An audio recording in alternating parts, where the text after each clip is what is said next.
I am outside a courthouse in Orange County, and it's going to be one of the most emotional days of my life. But I need to give you a little backstory to what we're doing here. It all started in a dance class where this girl caught my eye, and eventually I built up the courage to ask her out on a date, and luckily she said yes. The date was a terrible disaster. First of all, my car broke down, so we decided to ride bikes to a pho restaurant, but I had these really fancy road bikes and I had forgot to show her how to unclip her feet from the special pedals. So at a stoplight, she fell over. I mean, completely sideways, right into a bush. So we're having dinner at this pho restaurant, one of her knees totally bruised and bleeding. And during our conversation, I come to find out that she had adoptive siblings in her family, which was super neat because I had an adoptive sibling. And both of us shared this future dream of having a family made up of adopted kiddos and biological kiddos, and so I was completely in love. The night had finally taken a turn for the better, and then we started to ride bikes back to my house. And no joke, she got her foot stuck in the pedals again and fell completely sideways, busting open her other knee. The bright side of the situation was, while I cleaned up her knees with rubbing alcohol, I got to hold her hand and help ease the sting. And a few years later, I got to ask for her hand in marriage. And we threw an incredible backyard wedding, and that was the very beginning of our family. Life felt like it was speeding up so quickly. We bought a home, Rachel started pursuing a career in social work, while my own film career was taking off.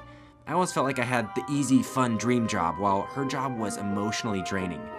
She was a case manager for foster and adoptive kiddos and helped them process their stories of abuse and abandonment. I watched her every day carry the weight of these foster kiddos' pain. In the evenings, we would talk about this huge need for more foster families in LA County. Rachel and I share the same view that if there's a need and we have a resource that could help, then why not? We had an extra room in our home at the time, and it was completely empty, and we thought we could do this. It was so frustrating and heartbreaking to know that these kids didn't have anywhere to go at night, and we were ready to take on the foster system. But like big dreams tend to do, it went to the back burner for a little longer, hidden behind excuses like, someone else will do it, or we don't know anything about raising kids yet, or maybe we should have a biological child first. Yeah, we'll do foster care later.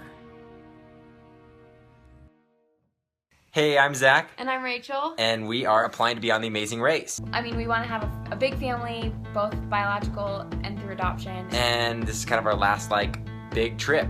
This was our audition video for The Amazing Race. And to our surprise, we were accepted to be a part of the TV show. But before we left, Rachel and I made a vow to each other that when we got back, we would actually open up that empty room in our home for a foster placement. Soon after, we were racing around the world competing for $1 million on this reality TV show. I won't give you any spoilers, but I will tell you that when we got back, we stuck to our word and we went through the foster training. And the same day that we finished our certification process, we got a call for our first placement.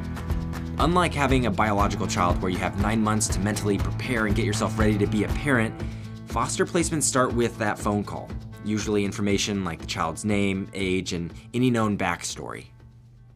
I still remember the nervous feeling I had in my stomach walking down the dark alley with our empty car seat in hand, ready to meet and pick up our first kiddo.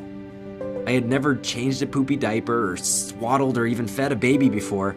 What had we signed up for? But the moment I saw his face, all those thoughts went out the window. He was brilliant and beautiful, and we were now a family of 3. And we did all the stuff regular families do. Morning walks, strolls at the beach, dinner in the park, extra cups of coffee. And we put all of our love into this little guy for 6 months, and then we got a call that he was going home. We were on the one hand joyful that he could go back to a healed family, but we were sure gonna miss him. And what happened that same week, some call destiny, fate, I call God. Another kiddo was born who we had yet to meet.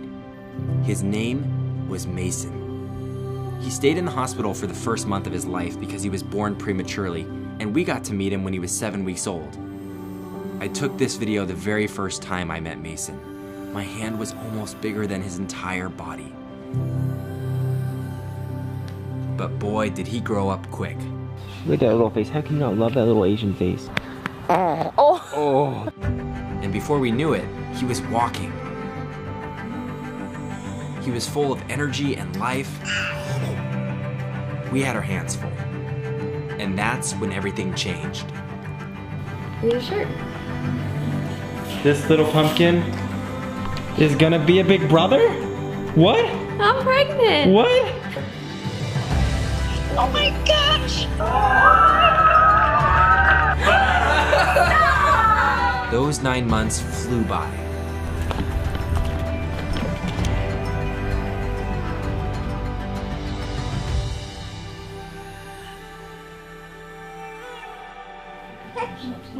This is my first time holding him.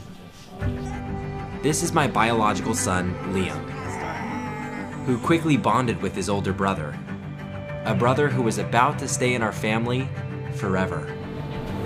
Mason, tomorrow you're gonna be adopted. I am outside a courthouse. It's gonna be one of the most emotional days of my life. I wish you the best. Congratulations.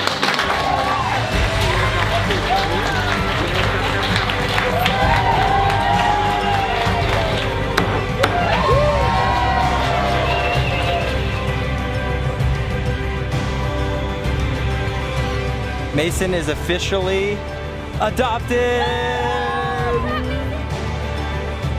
Family looks different for everybody in the world. I like how Mother Teresa once put it. To change the world, go home and love your family.